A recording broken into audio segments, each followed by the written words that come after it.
ნაყინების სეზონი დაიწყო და მეც დღეს მეკდება ამ ნაყინების გარჩევა და როგორც პერსონალიზებული ფსიქოლოგიის მაგისტრი ელემენტარულ მოლეკულურ დონეზე დაგიშლი. რეალურად რას ყიდულობ? დავიწყებთ ამ სტანდარტული ლარი და ოციანი ნაყინით და მერე გადავალთ აი ამ შედევრზე, რომლის საყიდლადაც რეალურად 3 ბინის იპოთეკური სესხით დატვირთვა მომიწია, იმიტომ რომ 26 ლარი ეს. მაგრამ რეალურად ეს კარგი ხარისხის ცილა აქვს და გემრიელია შეიძლება მართლა ღირს. მოდი დავიწყოთ ჩვენი კლასიკით, თოლიას ლარი და ოციანი ვანილის და კარამელის ნაყინით, რომელსაც როგორც ცივი წყალი ისე მიეპყურები ხოლმე ზაფხულის ხელდღეებში და წყალი შემთხვევით არ მიხსენებია აქ რეალურად რძეზე უფრო მეტი წყალია.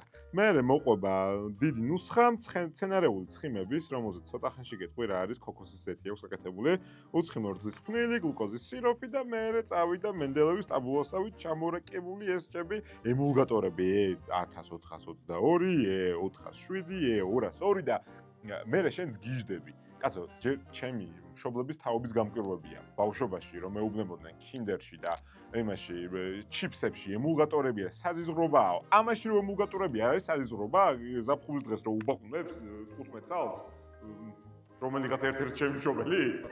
თუ პრობლემაა, თურმე პრობლემა არც აქ ემულგატორები არ ყოფილა და არც იქ არსებული ემულგატორები. უბრალოდ იმიტომ რომ ემულგატორებზე შიში მოიტანა სოციალურმა და იმ დროს ტელევიზიამ ჩვენამდე დღემდე ემულგატორების გვეშინია, სადაც უმრავლესობა მათგანი არანაირ პრობლემას არ წარმოადგენს და ყველაზე ცუდი ისაა რომ შენ ემულგატორების შიში გეპარება ყველაზე მნიშვნელოვანი და საკონტროლებელია. ამ შემთხვევაში ეს არის ნაჯერი ცხიმები მცენარეული ზეთებიდან და შაქრების დიდი რაოდენობა. აი ხა მივადგეთ ჩვენ შაქრებს. აი ხა შაქრებზე რო გესაუბრები, მე არ ვთვლობ რომელია პროდუქტის დემონიზებას პირიქით. განახებობ აი ამ ერთ ნაყინში, რომლის მიღების გამო შენ შეიძლება ეხლა შენ თავს ჯი და მეორე ურშევაცელოდები დიეტის დასაწყებად უნდა იცოდე რომ რეალურად არც თუ ისე ბევრი კალორია და არც თუ ისე ბევრი შაქრებია, ვიდრე გონია. ეგრეა?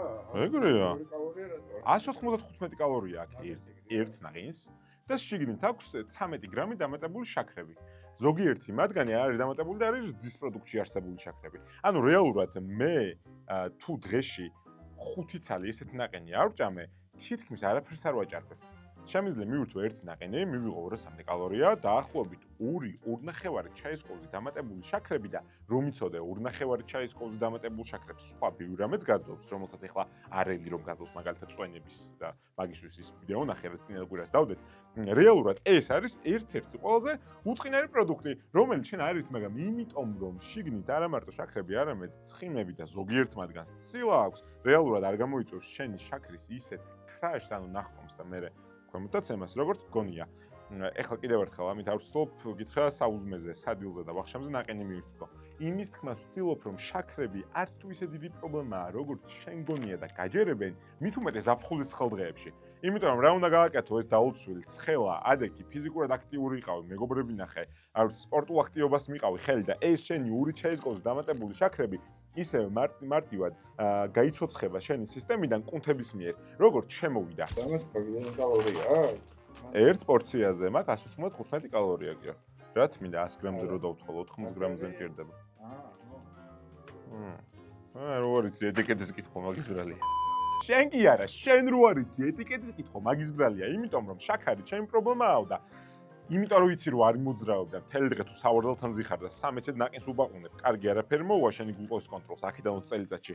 მაგრამ ამ შიშის გამო მე რდგები და უშაქროზე გადადიხარ. ეხლა გადავედით იმ ილუზიაზე, რომელი ილუზიის გამოც და ეტიკეტზე წარწერის გამოც სხვა რაღაცები გეპარება, რომელიც არ იცი. და ზოგადად no added sugar ჯანსაღი ნაყინების სექციაში გადავედით ვითომ და ეხლა ეს რას ნიშნავს? ვეძებთ რომ ამ პროდუქტში დამატებული შაქრები არ იქნება, მაგრამ ეს იმას არ ნიშნავს, რომ ამ პროდუქტში შაქრები არ არის და ეს იმას არ ნიშნავს, რომ წარმოებელმა სხვა რაღაც არ გაუკეთა, რომელსაც შენ სისხლზე შეუძლია იმოქმედოს, ოღონდ რომელიც შაქრები არ არის, ხო და ეგ რო არიცი, მაგიტო დადიხარ მაღაზიაში, უყურებ დიდ წარწერას ეტიკეტზე, ან უშაქროს, ან მაღალ ცილოვანს და მერე გიჟდები.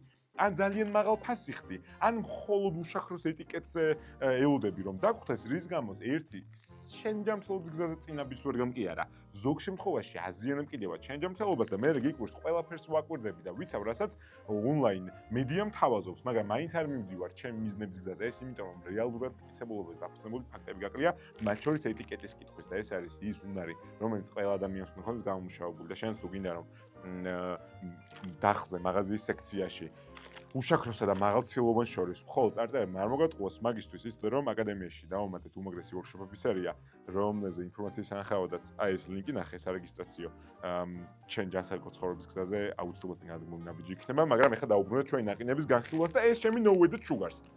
რას მეუნება დამატებული შაქრების გარეშე, თუმცა ეს იმას არ ნიშნავს რომ ეს სოხერი კალორიებს არ შეიცავს. დაახლოებით 50 კალორიით ნაკლები მაქვს ამაში, ვიდრე ამაში ერთ პორციაზე, რომელიც ასევე წინსვლა და საიდან მოხდეს კალორიები და ზოგელი ძირითადად შაქრებისგან. თუმცა სადაც ვერ ვზოგავ კალორიებს, არის ცხიმები და ყურადღებით იყავით ცხიმებზე სულ ცოტა ხანში გადმოვა. ამ დაუსრულს თუ არ აქვს შაქრები. მაგრამ ტკბილია და სხვათა შორის ამის გემო არ გამისინჯავს. გელბაგავთ. ამ ჩვენს ნაყინს ეტიკეტზეც თუ ამოიკითხავ, დამატებული აქვს მალტიტოლი. ეს არის არაშაქარი. შაქრის ჩამნაცვლებელი, კონკრეტულად შუგარ ალკოჰოლი, ანუ შაქრის სპირტი, რომელიც რეალურად არ შაქარია და არც ალკოჰოლი, რომელსაც ძალიან საინტერესო მეტაბოლიზმი აქვს შენს ორგანიზმში. ვერ გაარჩევ. შაქრიანია თუ შაქრო? ვერ გაარჩევ. ალბათ იმიტომ ვერ გაარჩევ, რომ მალტიტოლი არის ერთ-ერთი ისეთი შაქრის ჩამნაცვლებელი, რომელსაც მიახლოებული გემო აქვს ჩემს სუფრის შაქართან, მაგრამ ამასობაში იცი რა აქვს კიდევ მიახლოებული ასევე მოქმედებს შენს სისხლში გლუკოზის ნორმაზე. ხა წარმოიდგინე სისტემა.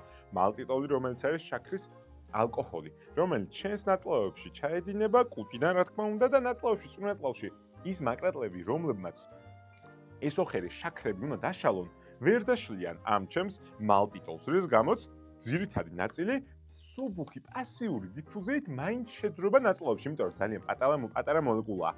ეს რომელიც შეძრება იცოდა რომ მალტიტოლის გადამუშავება ორგანიზმში ნაწილობრივ ისე ხდება როგორც გლუკოზა, იმიტომ რომ მისი 50% გლუკოზის გარდაიქმნება ის ნიშნავს იმას, რომ თუ სუფრის შაქარს, რომელიც ამ ნაყინშია დამატებული, იქ ექნებოდა გლიკემიური ინდექსი 70, მალტიტოლს, რომელიც დამატებულია აი ამ ნაყინში, რომელიც არ არის შაქარი, გლიკემიური ინდექსი აქვს დაახლოებით 15-40. ანუ პროდუქტი, რომელსგანაც ველი რომ სისხლში გლუკოზის მეტაბოლიზმი საერთოდ არ უნდა იმოქმედოს, მოქმედებს ერთი, იმიტომ რომ ნახევარწლოვანი მაინც აქვს და მეორე დამატებული შაქრების ნაცვლად მალტიტოლი აქვს, რომელიც ნაკლებად, მაგრამ მაინც მოქმედებს სისხლის გლუკოზის კონტროლზე. ამიტომ ყურადღებით იყავდი, ახლა ვინ უნდა იყოს ყურადღებით? ვინ უნდა იყოს ყურადღებით ნებისმიერი ადამიანი. მით უმეტეს თუ შეხარ ადამიანი, ვისაც აქვს დიაბეტი ტიპი 1, ან ტიპი 2 და იმ იმედით მიირთმე უშაქრო ნაყინს, რომ სისხლის გლუკოზის დონეზე არ იმოქმედებს ნეგატიურად. მაგრამ ახლა ყურადღებით იყავ, მე იმას არ ვუძახი, რომ დიაბეტის მქონე ადამიანებმა ნაყინი არ მიირთვან. ჯერ იმ ექიმის დიპლომი დავხიე ტიპი 1 დიაბეტის დროს ნაყინს რო გიკრძალავს. ასევე ტიპი 2 დიაბეტის დროს თუ არ გაფრთხილებს რომ შენთვის გლუკოზის კონტროლი მნიშვნელოვანია, მაგრამ შეგიძლია ეს ოხერი მარტივი შაქრები რაღაცა შეფარო, აი მაგის დიპლომის დავხიე, იმიტომ რომ ყველა საერთაშორისო ორგანიზაცია არც ერთი მათგანი არ ეთანხმება დაბალნახევარწლოვანი დიეტების ჩართულობას რომელიმე ჭრილში. სწორია გლუკოზის და გლიკემიური ინდექსის კონტროლი პროდუქტებში, ან ნახევარწლადის ხარისხის კონტროლი, სწორია, მაგრამ უშაქრო ცხოვრებაზე გადასვლა ერთი არასწორია, მეორე არც თუ ისე დიდი სარგებლოს გვაძლევს თუ გაგონა და მესამე, ყველაზე მნიშვნელოვანი, შეუძლებელია, არ არის შენარჩუნებადი. სწორედ ამიტომ გადავერთეთ ადეკვატურ ტკიცებულობას დაფუძნებულ მენეჯმენტზე. სწორედ ამ დროს, როცა მე შევდივარ ტყუილში, არ ვიცი, გიორგის აქვს ტიპი 1 დიაბეტი და მიირთვა უშაქრო ნაყინი ბრჭყალებში, მაგრამ მის სისხლის გლუკოზის მოქმედებიდან გამომდინარე, ინსულინი მაინც დაჭირდა. ინფორმირებული უნდა ვიყო უბრალოდ და ეს ეტიკეტი ყველაზე დიდი ზად, რასაც მიკეთებ, შეცდომაში შევყავარ, თუ მე ცოდნა არ მაქვს. ჩაიხედე ახლა შენს გულში გულსფრად, ბოლოს ტკიცებულობას დაფუძნებული ინფორმაცია, როდის შემოვიდა შენ მარჯვენა ყურში. ზოგადად ჯანსაღობაზე ინფორმაცია შემოდის და მე ქაოსი გიტრიალებს, მაგრამ ეგ და ტკიცებულობას დაფუძნებული ფაქტები ერთმანეთისგან ძალიან შორსაა. ახლა დაუბრუნდით ნაყინებს. რეალურად, როცა ნაყინებზე მიდგება საქმე და გონია რომ უმრავლესობა კალორიების შაქრებისგან მოდის, ეცნიერება გეუბნება და შენი თვალები ნურას უკაცრავად ჩახედე ეტიკეტს. ყველა ნაყინში კალორიების დაახლოებით 2/3 მოდის ცხიმებისგან. და ამ ცხიმებში თითქმის ყველა არის ნაჯერი ცხიმი. ნაჯერი ცხიმს რა უნდა ეხა ნაყინში? კითხვა გიჩნდება, რომელიც მცენარეულ ზეთზეა გაკეთებული და აი მან მივდივართ ცხიმების განსხვავებულ ფუნქციონირებაზე და მათ შემადგენლობაზე. რეალურად ნაჯერი ცხიმი არის ცხოველურ სამყაროში ნაპოვნი ცხიმი. მაგალითად რძის პროდუქტებში, მაგალითად ხორცში. თუმცა ასევე მცენარეულ სამყაროში მყოლია გამონაკლისები, მაგალითად პალმის ზეთი, იგივე პალმის კარაქი, ისე როგორც ქოქოსის კარაქი, რომელიც რეალურად არის მცენარეული წარმოშობის, თუმცა არის ნაჯერი ძირითადად თავის სტრუქტურის. და ამ ნაყინებში რა არის გამოყენებული? თუ ზეთებია გამოყენებული და როგორც წესი არის, გამოყენებულია ტროპიკული ზეთები ქოქოსის ან პალმის. რომელსაც რეალურად თავის ფუნქციონირებით უჭირავს ნაჯერი ცხიმების ლიმიტი, რომელიც არის კალორიების დაახლოებით 10%. ეხლა კონტექსტისთვის.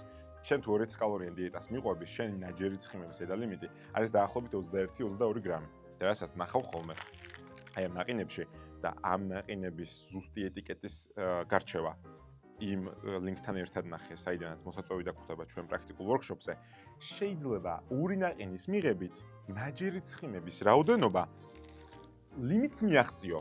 აი ეს დაუცველი სნიკერს, რომელიც ძალიან გემრიელია, ესგან არა გემრიელი, არ გაინტერესებს კალორიების 75%-ზე მეტი ცხიმებისგან მოდის და მათ შორის ნაჯერი ცხოველური ცხიმებისგან, მაგრამ ძალიან გემრიელია ეს ოხარი. აი ხა როცა ვიწყებ სნიკერსის და მაღალპროტეინიან ნაყინის შედარებას, ჯერ ორივე ცეცხლის ფასი იღებს. მაგრამ ამასში ცალით რკმელი დავტოვე, აქ სამი ბინა ჩავდა იპოთეკაში 26 ლარი, დღეს ერთი პორცია დაახლოებით 280 გრამი ნაყინი. უფრო მეტად ჟელატო ვიდრე ნაყინი. მაგრამ დეტალებში არ შევა.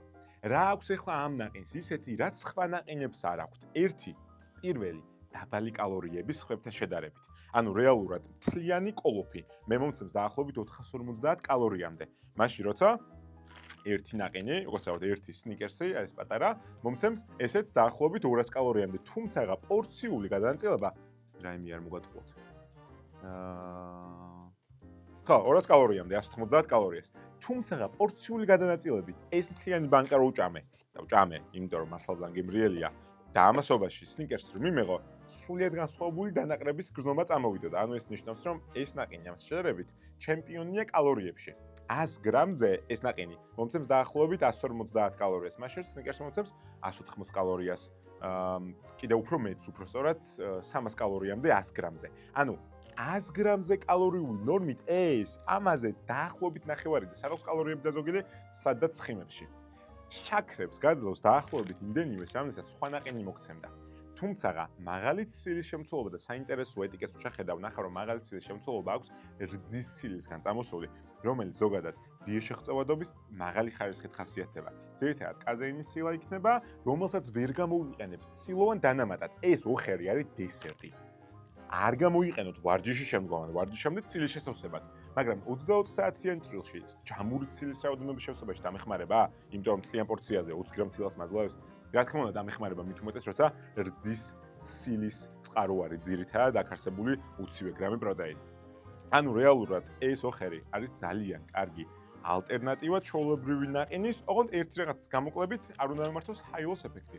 რაც შეავს იმას, რომ ეს რახან დაბალკალორიული და მაღალცილოვანია, მე ვჭამე ერთი მთლიანი შეფუთვა და ზემოდან კიდე ერთი ესეთი დავოყოლე 40 გრამი ცილის მიღების ეგიდით. თუ მე რაოდენობის კონტროლი ადეკვატურად შემიძლია, ამ ორ ნაყინს შორის ნუტრიენტულად განსხვავებები მაქვს, მაგრამ არა იმდენი, რომ ამ ორ შორის ფასთა განსხვავებები გაამართლოს. ანუ რეალურად ეს 13 ჯერჯერ იღებს ვიდრე ეს. შესაბამისად, ჯერჯერობით ფასს ვერ ვამართლებ, თუმცა რა არის კარგი, როცა გაიზრდება მოთხოვნა, გაიზრდება მოწოდება და ამასობაში ეს კომპანიები დაიწყებენ ერთმანეთთან ფასის ჭიდილს. გახსოვს ვალიუს პუდინგი რა ღირდა ერთი წლის წინ? ან როგორი ხელმისაწვდომობის იყო და ეხა პროტეინის პუდინგებზე წყვეტა როა ქალაქში, ძალიან კარგი. იმედია პროტეინის ნაყინებზე და მსგავს ალტერნატივებზე, რომელსაც ზოგადად მაღაზიებში აქამდე ვერ წავაწყდებოდით, აწი წავაწყდებით და ეხლა დიდი სუპერმარკეტები ვინც მისმენენ, იცოდეთ რომ გაქებთ, მაგრამ ამასობაში გამოვლენ თქვენს დიდ სოდვებსაც. ეს არის ნაყინზე ყველაფერი თქვაც მინდოდა, ანუ რა უნდა გავაკეთო პირველი ვისწავლო ეტიკეტის წაკითხვა. აღმოვაჩინოთ თურმე არც თუ ისე ბიმდენ კალორიას მივსებს ეს ნაყინი, რომელიც შეიძლება ჩემი ზაფხულის დღეების ერთ-ერთი გამახალისებელი წყარო იყოს, ვიდრე აქამდე მეგონა. ვიცოდე რომ ნაყინებში ყველაზე მეტი კალორია მოდის ცხიმებისგან და არა შაქრებისგან და ამ ცხიმების ლიმიტი მარტივად შემივსებს ნაჯერი ცხიმების ლიმიტს, რომელზეც ბევრი შეგვიძლია ვისაუბროთ, ნაჯერი ცხიმების გადამეტება დაკავშირებულია გულსახსენების დაავადებების მომენტებულ რისკთან, ქოლესტერინის ფოლქების ჩამოყალიბებას და ასე შემდგომ, მაგაზე ბევრია სადაო, თუმცა მაქვს ლიმიტი, რომელსაც უნდა მივყვე. და მესამე ყველაზე მნიშვნელოვანი, იცოდე რომ ყველა მათგანში მნიშვნელოვანი პორციული კონტროლია, ნუ მიასყიდები მთლიან 300 გრამიან დოზას, ამას თუ იყიდე, გაყავი. სამნაწილად ან ერთი პორცია დაახლოებით 80 გრამი ნაყინი იკმარე ხემსად, რომელიც ზაფხულის ხელდღეებში შენი გამაგრილებელი იქნება ამასობაში ერთ-ერთი სიამოვნება ჯანსაღი ყოფით გზაზე, რომელსაც არ უნდა მოშორდე. ამიტომ ჩვენ ვორქშოპზე ან შემდგომ ვიდეოში შევხვდებით.